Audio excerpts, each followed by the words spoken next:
Essie, thank you so much for joining my podcast. So much we got to talk about. But before we do, I don't know if they warned you. I don't know if they talk about it amongst yourselves because you guys were here before me. We do this thing called the over the top intro. Mainly, we love giving the flowers to the people who give us their time, energy, and essence to talk about their projects. So if you don't mind, can I butter your bread a little bit? Absolutely, absolutely. Let's jump right into it. My next guest is an award-winning director, writer, producer. She is known for her work on the Miami Bull Project, Rachel Dratch's Late Night Snack, one of my favorites, by the way, Interns, and what we are here to talk about today, Our Dad Danielle. It was released this month by Buffalo 8 on all major on-demand platforms, including Apple TV, Prime Video, and YouTube. SC King, welcome to the podcast. Amazing introduction. Look at you. I'm Thank you so woke much for now. I'm having awake me. now. I'm awake too. I needed that. Well, it's nice to meet you, Sam. No, but this is okay. I watched this doc. I had no idea what I was walking into. And then right out the gate, you hit people like a ton of bricks because of the project itself. Our dad, yeah, it is, it is a good quote unquote all American family, and then it takes a hard left turn. I'm very Correct. curious. What made you want to be attached to this project? Sure. Well, I'm genderqueer, non-binary lesbian. That's one thing. So I have a company with my partner, and we focus on content for our LGBTQ plus community and women and people of color, disabled, any underrepresented voice. We try to shine a spotlight on them and tell those stories. So that's our main agenda. That's one. But more importantly, in this particular story, I actually grew up next to the family. So I knew them for a bit before I moved away, and we remained friends. And then I had no idea any of this was going on. And one night, Danielle contacted me to come out as trans and said, basically, please don't tell anybody. I'm going to wait, and then I'm going to come out publicly. And so I kept it a secret. Then she came out publicly on Facebook, and my phone blew up, and everyone was like, well, what is going on? And then soon after that, she asked me to direct a web series that she had written. It was like a lighter side of being trans, and she wanted to star in it with her wife and her daughter. But and I say this with love, but it turns out that neither of them could act at all. And so it was very awkward. And so instead of that, I asked if they'd be willing to let me interview them, ask them some questions. And I cut together basically a little sample of what the doc might look like after spending a day of asking questions. I presented it to them, and they were cool with it. So then we decided to make a documentary instead. Now, one of the things about I don't want to be rude, so I'm just gonna say DJ Okay. and use she and hers. That I want to make sure I'm being respectful. That's all. And I appreciate that. Yes. So you can call her DJ or Danielle, and she uses she, her pronouns. Yeah. Got it. So when it comes down to DJ's family, now you did shine a light on the web series in the doc, but Yeah. one of the things is the actual real talk doc that we're talking about right now. Some of the family didn't want to be filmed. Mm-hmm. Was that a hurdle, or did that hurt the telling of the story? Well, it was a hurdle, but I understood it because her other daughter, Hillary, is very supportive of Danielle and Becky. It's just she's not someone who ever had any desire to be on camera for anything ever. She's just not that kind of personality. Whereas her sister, Sarah, is an actress and performer. So she was very comfortable being on camera. And so, though Hillary, as we discuss in the movie, is thoroughly supportive, she just didn't want to be on camera. And so we respected that.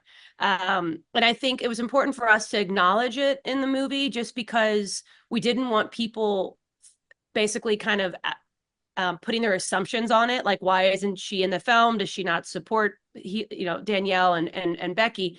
And so that's why we try to address it the way that we do. But for the record, yeah, I mean, Hillary is thoroughly supportive, and Becky and Danielle are still very happily married, and actually Hillary recently got married, and they had a beautiful wedding, and so yeah, I mean, they're a loving family trying to find happiness like everybody else. Now, I'm going to word this differently because I don't want to spoil this movie Hmm. for anyone who hasn't seen it. But I one of the appreciate cool that. things I love that you did, you highlighted other people. I looked at it like characters to some degree. Like I want to pick on a few. The first person I want to pick on is Jerry Ann because Yeah. you highlight a person who is the polar opposite of DJ. Because in DJ's life, hey, we have this all-American family, and then you have this awakening. You want to say, hey, this is my truth. I'm coming out. This is what it is. And Right. everyone was like with it, love, everything was cool. Then you have Jerry Ann who was like, no. Like when Jerry Ann came out, lost everyone. No Right. one was on board. I'm curious, why was it so important to highlight like like her family and friends, everyone chucked the deuces. They're like, no, we can't be a part of this. Why was it so hard? I mean, so important to have that contrast of how supportive a family can be and not be. Right. Great question. I think that, first of all, I had no idea what we were going to get from Jerry. All I knew was is that Danielle had made a new friend, and their friendship was blossoming, and she was like, I think you might want to meet her. She's really interesting, and she's basically had the exact opposite experience as me. That's all I knew. And so when we went to go meet Jerry Ann, the contrast was very um heartbreaking, to be honest. Like, we showed up at her place, and it was, at the time, she was living in an apartment, and it was a small apartment, and she was all alone, and she was just the most gracious host. And it was during COVID, so it was just me and one camera operator because we couldn't have a big crew. And Right. she fed us, and she was so loving and warm. And just that contrast was very, it tugged at my heartstrings. So it was important for us to show her honestly, because yeah, like you said, she had the exact opposite experience. I mean, she lost literally everything. She Right. lost her marriage, her daughter, her career, and she basically had to flee where she was living to try to find sanctuary outside of Houston. And so I think that it's important because Danielle's story is one of privilege, and we don't shy away from that. It's important to acknowledge that, because a lot of trans women do not have the experience that Danielle has, especially younger Black trans women. They proportionately find I mean, today's Trans Day of Remembrance, which is really important because it's a day of honoring all of the trans women who have been murdered throughout the history of celebrating or acknowledging this. And it's really important to talk about that, because that is the amount of women that get murdered are the percentages. It's not women like Danielle typically. It's women like Sasha, who we'll get to in a second, who's in the Yep. film. And so it's important to acknowledge that. And so Jerry's relationship, her friendship with Danielle is beautiful, and I'm so glad they came together. But again, it's there to serve to tell the people that, yes, I mean, most people don't get to keep their career and their wife, and a lot of people lose their families coming out. And so that's why it's important to recognize this isn't like a trend for these people. This is Right. something like they feel this is absolutely, they're compelled to do this, because otherwise they'd rather, it's like death or this, right? And so that was important to highlight. Okay, and I'm gonna try to thread this needle because you kind of picked on my next question. Like I said, three Sure. people on the highlight, and Sasha was the next person. So Mhm. Sasha literally had to make that choice: death or this. Right. And I look at Sasha in a way where kind of sort of in the middle. I don't want to call it privilege. Right. And I'm trying not to be disrespectful, but I'm calling it luck. Yeah. Literally dumb luck that you ran across DJ. Right. Right. So this is one of those things. We could never have predicted that Danielle's pro bono work would have led her to this relationship with Sasha, nor any, we don't want to give anything away, but what happened, we of course had no idea that what was transpiring over these years. And you're right. I mean, listen, Sasha's story is incredibly important, but it's also very unique because a lot of women like her end up dead and they don't get asylum or they end up dead. And it's really important to talk about that because Danielle, their paths happened to cross and they formed this beautiful relationship. And then again, we don't, without giving anything away, thank God that that happened. But it's just so important to highlight that that is not common. And part of the reason why we wanted to tell this story is because Danielle's doing something beautiful with her activism. You know, she's trying to help women like Sasha achieve asylum and protection and safety. But ultimately, the main thing is all these women are connected because they're just trying to live honestly and authentically, and they just want to find happiness and love like everybody else. And the problem is they've been villainized. You know, they've been turned into this something that people fear because a lot of people, I think it's about 80% of the American population haven't knowingly met a trans person. That's a huge amount of people who've never even met a trans person, don't have a trans coworker, family member, friend. And so, you know, our goal with all of this, with these different women, was just to humanize them, to create a dialogue, an empathetic dialogue around, all of these dynamic women. But again, as you see, Danielle's story is very unique, and so is Sasha's.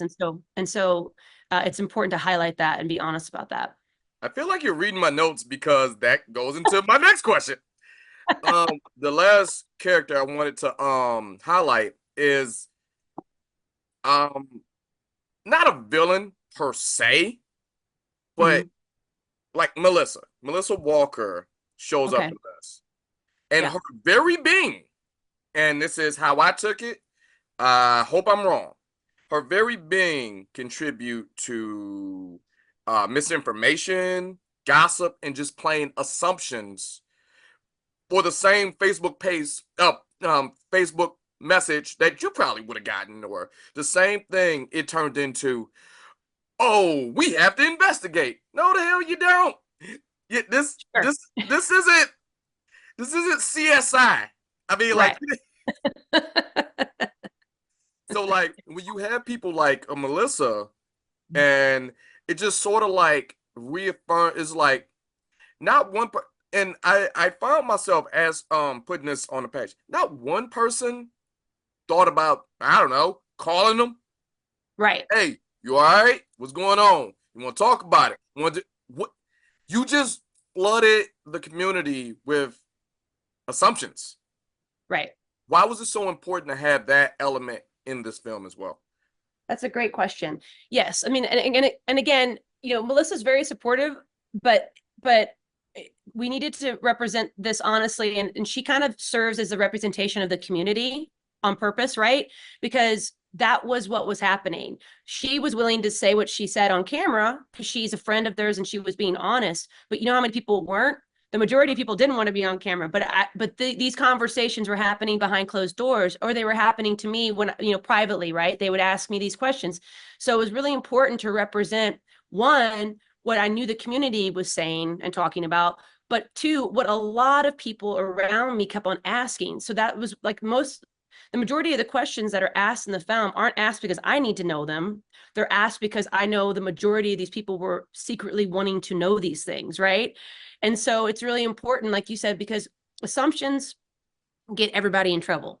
Assumptions in life are how you get in trouble. You shouldn't make assumptions, right? You should just ask the questions. But that's the problem. People fear asking these questions, and it's easier sometimes to gossip or judge or make assumptions than to just ask the question and hear the honest truth. And so yeah, Melissa's there to represent the Sugar Land community, and also again, like we're asking these questions that we knew people were asking behind closed doors. Yeah, it's kind of like a double standard because the way it was presented about the Sugar Land community, you want to look like something. You just want to look like a thing. But now you look like a gossip, and all you had to do is next mass. Hey, come here. Let me holler at you for a second. Or hey, you got like 5 minutes. Now what I just it just boggles my mind how people can kind of pick and choose your life. So, Right. um, Right. if I continue talking about this, I will spoil this movie. So I'm just gonna move on to the next thing. Um, Look, this has been in many film festivals. You've gotten a lot of praise for this, but I'm very curious. How did the public respond? Were they like me? Were they just kind of like, yeah, I'm going to watch a movie, and then left turn? Well, listen, I'm really appreciating your questions and because you are the audience that in a lot of ways we made this movie for, right? Like the thing is I have a lot of trans friends. I live in a city that's very progressive, right? And it's very blue. I live in Los Angeles. And so, but I grew up in Texas. So what's important is like this movie is really it's it's meant to just like gently take the hand of people who've never knowingly met a trans person and give them access points to these wonderful women who are just again trying to live their lives and figure it out and be authentic. And it's that simple. And it's I think that a lot of people just, again, what I said earlier, but they just fear the unknown. And unfortunately, trans women and trans people have been kind of, been made to be the scapegoat, and and a lot of politicians are using them to conjure up all these images of fear and using all of this, spreading these like misinformation. And the reality is like, it's just representation is everything for this community and for all underrepresented voices. And we're just trying to present an honest story where we gently kind of introduce people to not normalize trans women, because they don't need to be normalized, they need to be humanized. And so we're just trying to give these empathetic stories about these women, because I don't see how you can't listen to some of these stories and not have empathy, for these people. And so that was the goal. Did I answer the question? I kind of Yes, you lost my did. train of thought. Yes, you did. Um, Now, Essie, we're up against it. I probably went over the line as far as time goes, but I got Oh, one. wait, I'm so sorry, sir, to interrupt you. I know what I was going to say, and I'm so Oh, sorry. go, You know, go. well, the reaction is even my parents started, they shifted. And that's the thing. We made this movie because we wanted to people who've never knowingly met a trans person to just start to think about this from a humanistic point of view, have empathy. And I absolutely saw a change in like a lot of my conservative family members, a lot of people that I know, because they hadn't ever thought about it or hadn't been introduced to it before. And that's the main goal of this movie, is to be like, listen, these are all just women trying to make it work. Like, and if you can't have empathy for them, I fear that person, because they're all just fighting to survive. And so what we found is that audiences get that, and it helps create a dialogue, and that was the goal. Yeah. Essie, I did have one more question because of time. I have another question now. I Okay. have to ask, Essie. I have to ask for my own knowledge and edification. Do Okay. you have my office bugged? I swear that is my last question. I was about to. What? That was it. I think we're just vibing. That was the question. It's right here. You could totally make it out. What did you want people to take from this film? That was the question. And yeah, is there a camera in here? Is it something I'm supposed to know about? This, okay, this goes without saying. You're welcome back. Whenever you do anything else, you could chop it up on Oh, the podcast. This flew past. I'm thoroughly over time. I apologize for whoever was next, but Essie, this was great. You're welcome back. thank you. Please feel free to come back whenever you want. Thank you. I really enjoyed speaking with you. Thank you so much. All right, have a great one. You too. Take care. Bye. Bye.